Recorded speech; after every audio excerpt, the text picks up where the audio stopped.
What's up, guys and gals, and welcome back to the Nerd Castle. Today in the world of indie games, we're going to be diving back on into the early access of Flotsam. This game has got a bunch of updates since the last time we touched on it about a year ago, but if you've never seen it before, this is a post-apocalyptic, kind of colorful waterworld-esque game where you've got like a floating city and you've got to float it around to find the resources that you want to gather in order to stay alive.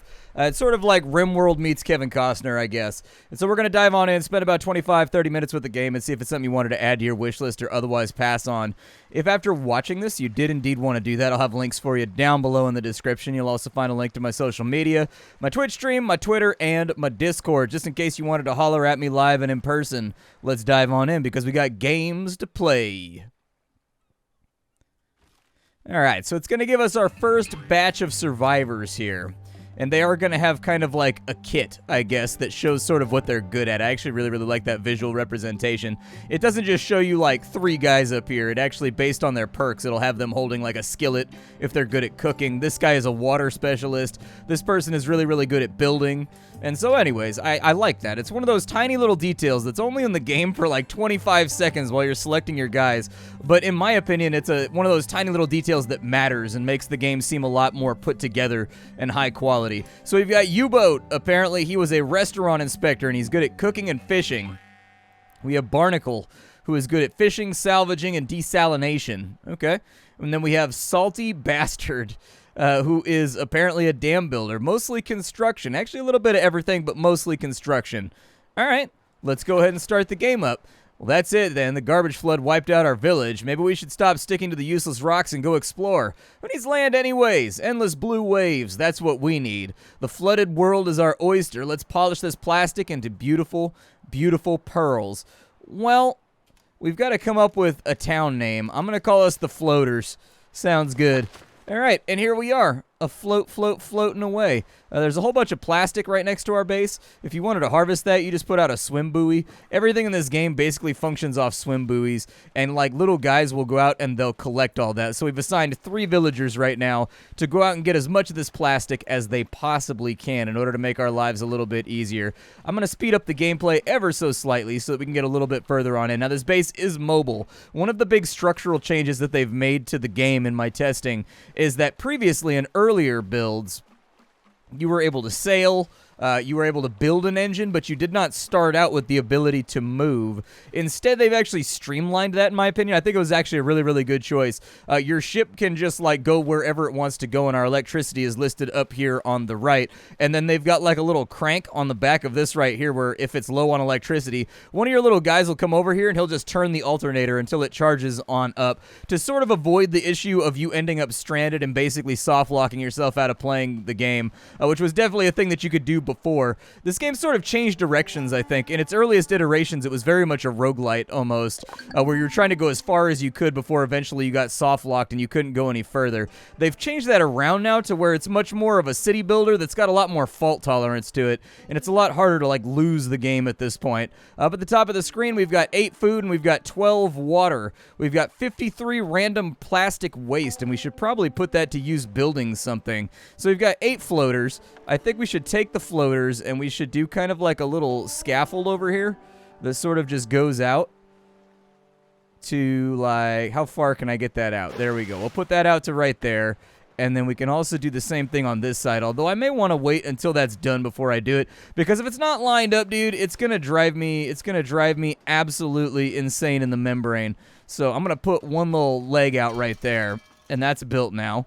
And then I'm going to put out another little leggy over here, I think. But I need it to, like, at least be somewhat close. There we go. Perfect. Get the other one built. So this is basically a walkway. It's like a catwalk. We can build buildings along the side of it. One of the things that we could possibly do to kind of mess up our run is if we build completely around in a circle and we don't have any room for any more catwalks. So I like to set up the catwalks at the beginning. Ooh, on the catwalk. Yeah, on the catwalk.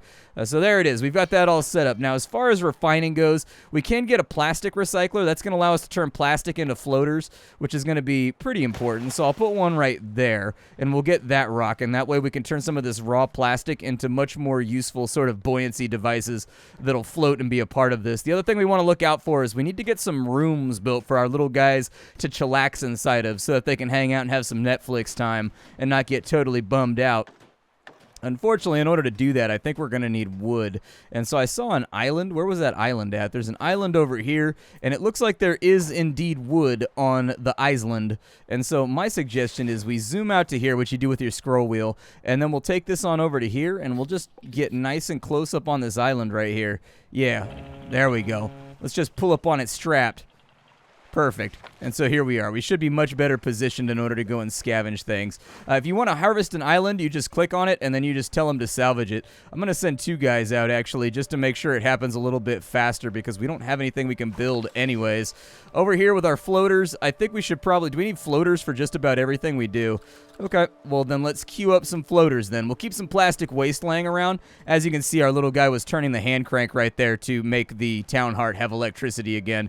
And so I really like that feature. Like, it took, so like, one of my things with this game with the first alphas that came out is that for being sort of like a colorful, jovial colony builder, it was actually kind of an intense game. You were always low on stuff, you were always struggling, you were always like, we're low on water, we're low on food, we're low on fuel. Like, you were constantly like struggling. Like, you never ever got the opportunity in the early alphas of this game to ever like sit back and relax and be like, okay, we are safe now. With some of the changes they've made to like the structure of the beginning of the game, I think it's actually made it a lot more accessible and also a lot better. So I actually applaud those changes. I think they were really, really smart choices. As you can see, this guy's over here building floaters. We do have a woodworking shed where we can convert wood into planks, and I would suggest that we build one of those. How much wood is left on the island? 2 wood. Okay, they're almost done. She's gathering up the stuff we need right now. If you want to zoom in, you can. I love the little animations and whatnot in this game. They've gone out of their way to make everything have sort of like a Saturday morning cartoon type feel to it, where everybody has like very over-exaggerated kind of enthusiastic movements, and I think it makes the game look a little bit more interesting visually to the eye. So we've got 13 dry wood right here. We've got enough for right now to make 4 wooden planks. That's not a lot, but it should be enough for us to get something up and running. So for example, we need 2 wood planks for a bed. We're going to need 4 wood planks for a research station, but there's not really a whole lot left here for us to look at, so I suggest that we move on out. There's some wood over here. There's kind of a collapsed viaduct bridge over there. I think there's fish over there. Okay. Well, let's move over to here. It's going to be a little bit costly on the electricity front, but I think it'll be okay. It's weird that we're belching smoke all over the place when we're running on electrical right now. I don't know, dude. I think we might have some kind of like leak. We may have some kind of like oil leak. That's I don't know a whole lot about popular mechanics, but yeah, just put that up right there and then assign whoever's available to go ahead and take care of it. It looks like for right now they're going to be working on charging up the town heart. So we've got like a minute until this is all going to get gathered, but these two have set themselves to the task of sort of making sure that everything gets done, which is fine, because there's a lot of tasks to get done at the beginning of the game. Now, we have to process this wood, too, because any wood that you take out of the water is unfortunately going to be waterlogged.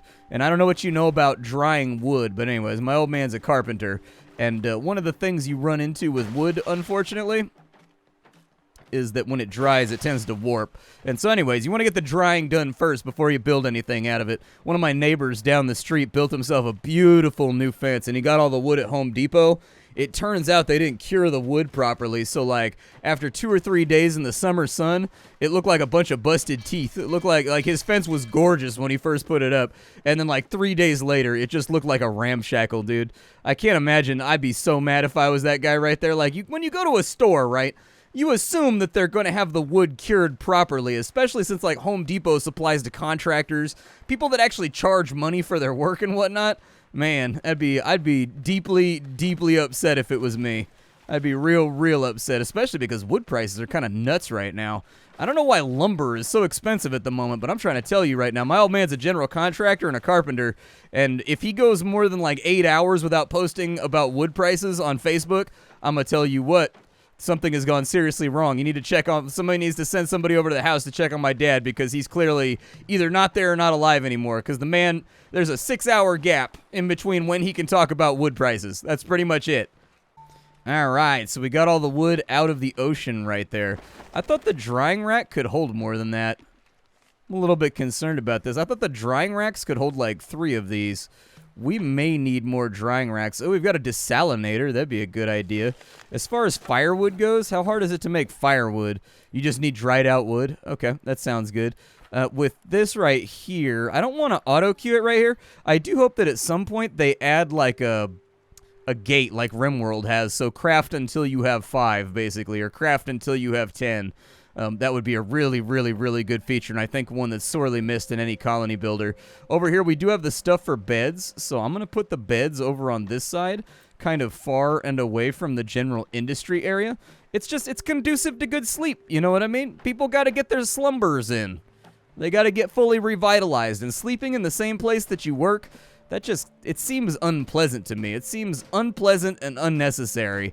Water is okay. You can also tell how much water we have from the town heart right here. One really, really great thing about the design of this game is that everything is visually represented, from the name of our colony on the front of the ship to the amount of water you have fills up this tank right here, to the amount of electricity you have fills up the battery. Very, very kind of Dead Space emergent UI right there that I think is an awesome choice. Like, every game that can possibly do that should do that, because I think on a certain level it just makes the game pop a little bit more by comparison to its compatriots that just give you like a meter or some kind of UI reckoning. Like, we have the UI reckoning, but at the same time we also have kind of that visual look right there, which I think is cool. Let's zoom on out, and we're mostly waiting for wood to dry right now. I may actually put up some more wood dryers. We've got polluted wood over here, which means that I can instantly make use of that. I don't have to dry it. So I think I'm going to come over and snag this real fast for making some planks. And then with the dried wood, we'll start making some firewood so that we can boil off our water. All right, so we've got seaweed-covered rocks over there.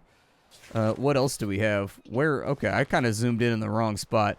There we go. Let's send some people. I'm just going to send one guy ashore to go get that wood over there, because we've got one guy turning the alternator right now. And what's fun about this is that would actually work. If you had like a really well-designed pulley system right there to kind of like magnify the amount of rotation that you're getting out of that crank, that's as simple as it needs to be. You just pull an alternator out of an old car, and then you have a crank assembly that's hooked up to like a pulley system, just to increase like the centrifugal force you're generating by going through there. That would actually work as long as you've got the battery assembly all set up. The battery assembly would be kind of a pain in the ass if you didn't already have that, but like, if you've got the battery assembly all set up, bam, bam, bomb. Yeah, I think we're going to need some more wood dryers. I don't think we have any way around that. Let's go ahead and put up like a couple more of them. I think that's, since we're only drying one wood at a time, it's going to take us a long time to manufacture our own wood. And I've got like a sneaking suspicion that at some point we're going to run out of these islands that have like free dried wood on them. And so like, I'd like to speed up this process if at all possible. The other thing that we can do is, how many floaters do I have? I have 2 floaters left. That's not going to be enough. I have no plastics left either. Okay, so after we get this island all nice and tapped out, I think we'll go on the search for sea-floating plastic. That way we can manufacture some more floaters and get ourselves back onto the road. We have not drank any water yet. We have not eaten any food yet. So that's okay. It looks like over here, in order to get these done for fish sticks, we can dry 5 fish on a fish stick, and then we've got a fishing chair over here. Okay. Sounds like a plan to me. Well, then we'll put in the fishing chair when and where we can as soon as I get some more floaters. We done with that island right there? We are not done with that island. All right, so the island has been fully tapped out. We're going to want to be careful with the way that we utilize this wood, I think. Actually, no, we got the wood drying. It'll be fine. Let's go ahead and we will just whip up 6 more of the planks. But people are going to have to wake up first, unfortunately. That'll let us get our last bed done, and then it'll also either let us get like a fishing chair going. Yeah, we just got to keep an eye on our wood supply. Let's zoom on out, and let's see where the nearest plastic is at. So do we have any plastic around here anywhere? There's plastic down here.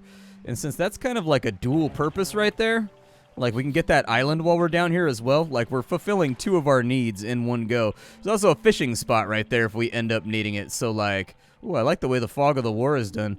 It creeps back very, very tastefully. I like it. Let's go back to our ship over here, and this should be metal, as I recall. Oh, there's new stuff, electrical scrap, and also batteries. Nice. Well, that sounds like fun. Oh, wow, we are in the midst of an ocean of plastic right here. All right, well, we'll go get it. I'm going to set them to task getting that done. We'll probably put 2 guys on there, and I will see when we're all finished with that. We're alternating over here, but it looks like a dance. Let me see that booty work, booty work, booty work. Left cheek, right cheek, booty work, booty work. Oh, man. All right, so watching our resource usage, we just went through, like, a lot of food. So I'm thinking food and water is a really, really good place to start. And so, like, I think we should put out a fishing chair over here. That sounds like a really good opportunity. And then we'll just put a fish dryer right across the way so that they've got easy transit right there. I don't know if we have enough to build another bed. We could definitely use another bed. Oh, there's an energy pole. Okay. So apparently an electrical system has been put inside the game, and we're going to have to run infrastructure for that in order to make that work, too. Oh, he's just, like, fishing over here? Are there any fish around? Oh, there are. There's fish inside of our zone of influence. Nice, man. I wasn't actually planning on fishing right now, but you know what? I'll take it. We need to get some more people going on wood processing. Are we low on? We've got 2 planks left. Okay, so yeah, let's send one guy over to salvage that island right there because we are close enough. I love swimming in the ocean, man. I don't go out like in the deep water, but like, dude, one of like the big transformative experiences of my life is I got to go back to Hawaii to visit like my family that lives out there. And like we spent like the entire 2 weeks just like snorkeling and diving and everything else, dude. Just that beautiful crystal clear water. I got to swim with a moray eel. I got to see giant sea turtles. I got to swim in like a big school of fish. I saw a sunfish, like one of those big like 20-foot fishes that are like shaped like a paddle almost, that like they sit upright vertically and they just kind of like cruise around. I got to see one of those and was like 5 feet away from it, and it didn't like mind me at all. It was just like, oh, hey, what's up, bro? The moray eel was a little bit pissy. There was like an archway made out of coral underneath the water, and I wanted to swim underneath it and get a picture underneath it for like a cool, you know, at the time, MySpace photo. But there was also an eel down there, and he was deeply upset at being disturbed. He was not happy with my ingress into his territory. And so anyways, he swam off. He didn't try and do anything. Like, he didn't try to, like, smoke me or anything like that, you know. And we didn't have to engage in any, like, moray war. But at the same time, you know, being around very, very large creatures in the underwater can be unsettling. Until you realize that most of them don't care about you, like, at all. I even saw some sharks and stuff. Not, like, big ones that would be, like, a threat, but, like, hey, there's a big old whale right there. Oh, he's a tusky whale right there. It's like a boar whale. I like how if you look under the water, you can see the ruins of old cities and stuff with like barnacles on the ceilings and whatnot. It's kind of a cool thing. What is that, kelp? Is that harvestable? That's got to be harvestable, right? What's wrong with Salty Bastard? Oh, Salty Bastard is salty because Salty Bastard doesn't have a bed. Okay, so Salty Bastard wants to become a Salty Bedstard. Gotcha. I love how the fish are quantified, too. Like, as he's catching fish and they're going up on the dryer, like, I absolutely love the amount of fish that you have and that you're actively drying are, like, up and on there. What does a dried, unbottled fish do? Oh, the fish have little bottles on their heads. Gotcha. So they've been trapped inside the trash that's going through the ocean. Okay, but there's pollution inside of the food, so that's a new mechanic as well. Where's one of my little guys at? Can I check his pollution level? Oh, yeah, he's got intoxicants right there.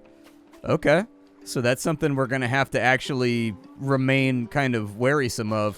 What happens if I swap it over to dried, unbottled fish? It still makes you sick, but it's less chewy. Gotcha. Alright, well, it seems like... Yeah, it seems like... It's just a flat reduction in the pollutants. Oh, I like how the tile right there, it gets darker if it's got more pollution in it or less pollution in it. That's a little tiny detail that, like, unless you, like, preview games for... You know, unless it's your job to look at games. It's one of those little details that I think some people will miss. Yeah, keep making more wood. We need wood for days, son. We need wood for days. Alright, so we finally got the resources together for a third bed. So I'm going to add that on in. I did want to get that done before they slept again for the day, but unfortunately it just didn't play out that way. So I guess each one of these is basically like one fish. We need to put in another fish dryer, methinkies. We have a large quantity of fish and no dryer to go into. I would also suggest that maybe we consider the possibility of getting a research station up and going, although that is going to be pretty intensive on the floater front. So we need a bunch more floaters if we're going to make that work. So we're going to have to head out and find some more plastics. Ideally, if we can find some plastics that are somewhat near some fish so that we can hit two birds with one stone, that would be the ideal situation. Unfortunately, actually, there's one right there. It's gonna be expensive. Oh, it's just outside of our range. Okay, let's get it to like right there. Perfect. There we go. That's gonna drain the entire battery though, and I'm willing to bet somebody's gonna have to make that booty work pretty much all day in order to get us filled back up. But if we're close enough right here, I should be able to hit two birds with one stone and gather both of the things that I need in order to keep surviving. Yeah, in fact, that's exactly what it looks like right here. Looks like we've got wood, we've got batteries, we've got all kinds of good electrical scrap over there. I don't know when or where we're going to need that, but I do think we're probably going to need that at some point. Make those unbottled fish, I guess. I do see little tiny inefficiencies in the pathing, and this is one of those things that even RimWorld had to work its way through. But as I was watching, they took the bottle fish from here, and instead of just taking the bottle fish from here and putting it on the empty rack, they took it to the storage. Then they loaded it into the storage, unloaded it from the storage, and then brought it back and put it in here. And so little things like that, I think with the AI behavior, are going to have to be sorted through as the game develops. That's one of those little tiny inefficiencies that doesn't see. She's about to do it right now. She takes it over to there, and then she'll unload it and bring it back over to here, basically. So we got bottle fish going over there. We got bottle fish going over here. Good. So our food supply should be okay for a little bit. He's going to keep on fishing right there. Where was those plastics at? Are they just not close enough right now? I wonder if I can get out there. How far? Oh, I can get out there. Nice. It's going to be a long swim, but, like, we need the plastics, so no complaints from the peanut gallery, unfortunately. I just got to kind of take that one on the chin and accept it. We are getting a little bit low on water as well, so I think that a walkway is going to be something that we should probably try to get done pretty soon. We'll put in a walkway right there, and we'll put in a walkway maybe right there. I like, if you look at it, I like the way that this stuff has flex to it. Like, if you take a look at the actual walkways as they float in the water, they've got flex as they go up and down. Which I think is really, really cool. Unfortunately, we're having some snapping issues right there. I'm wondering if once this is done, that's when it'll let me put it on in over there.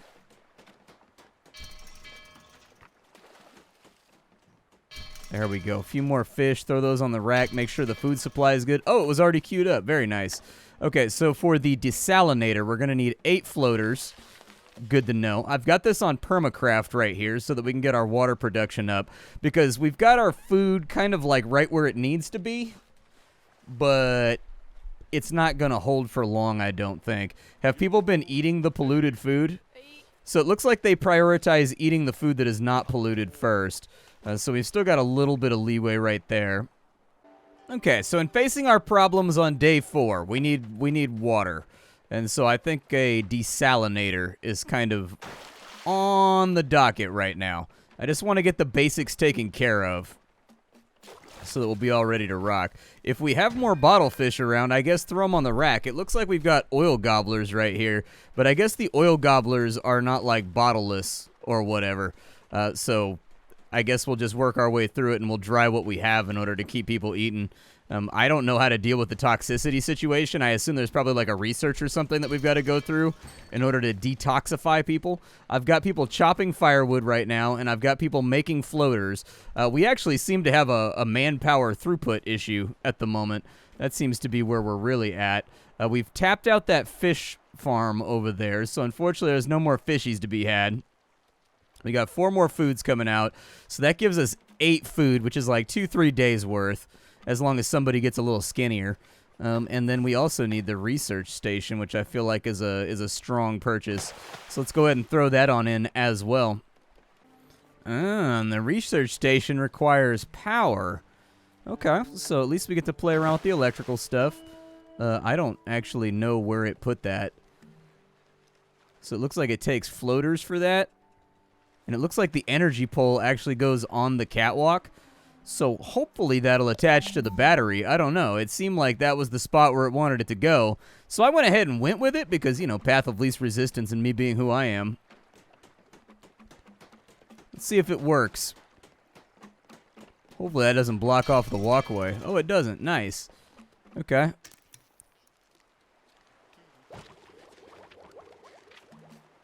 Ah.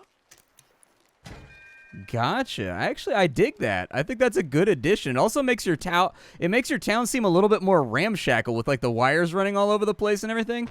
I like it. So now we can officially do like research. So the research menu is going to be down here. We can make walkways out of wood. We can upgrade our houses. It looks like there's a bunch of different things that we can play around with. Solar stills and what. I'm going to slow the game down real fast so that I don't waste my time. Ah, the unbottler. I bet that's the one that gets rid of the bottles on the fish. So you get your supply chain gets a little bit more complicated, but you get unbottled fish. Which means that you can kind of feed yourself a little bit better.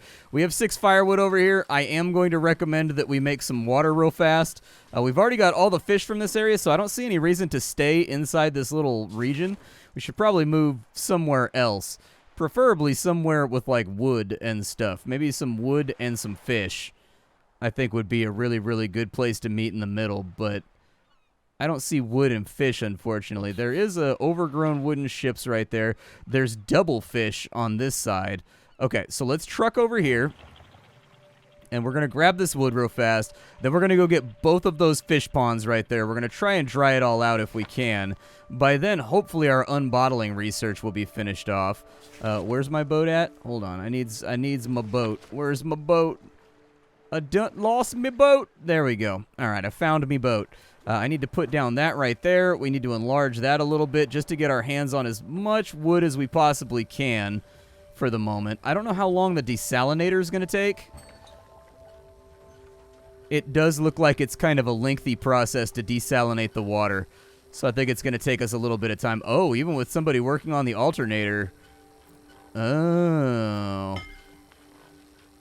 So we've got 3 minutes left. It's about half done, so I don't think we'll run out of electricity before it finishes. And then from there, we gotta wait on water anyways, so like I feel somewhat okay about the situation. I think we're gonna shave by the skin of our teeth by if we go straight from here to go get those other fish. I don't know if we'll be able to get our hands on the wood, but let's see. It removes the salt from the seawater to give you fresh water and begins using electricity. Oh, that's where the battery and the metal parts come in. Well, that means somebody won't have to work it anymore, right? It's probably a research that we have to accomplish, though. That's what I would bet anyways.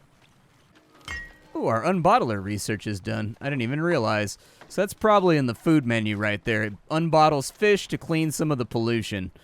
Okay, fair enough. If you guys can actually get down and gather some more wood as she goes. There's not really that much wood here, so... And we got to dry it first, so I think it's going to be a little bit of a lengthy process. But yeah, I was worried about this game. When it first came out, it seemed like a game that had like a ton of style, but there wasn't a lot of stuff to do yet. And then on top of that, you know, like the content was really, really light. But it seems like they're slowly implementing systems to add more depth, and one simply cannot deny the amount of visual, I guess...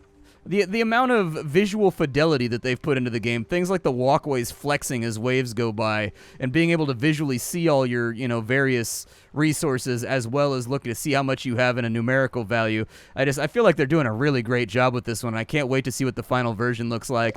My name is Splattercat. I sift through the pile to find what's worthwhile in the world of indie games every single day so you don't have to. Today up on the chopping block, we were taking a look at the developed early access of Flotsam. Tomorrow I'll be back with something hot and fresh off the indie skillet, but for now it's time for me to bid you all adieu. So I will see you all later. Thanks for being here.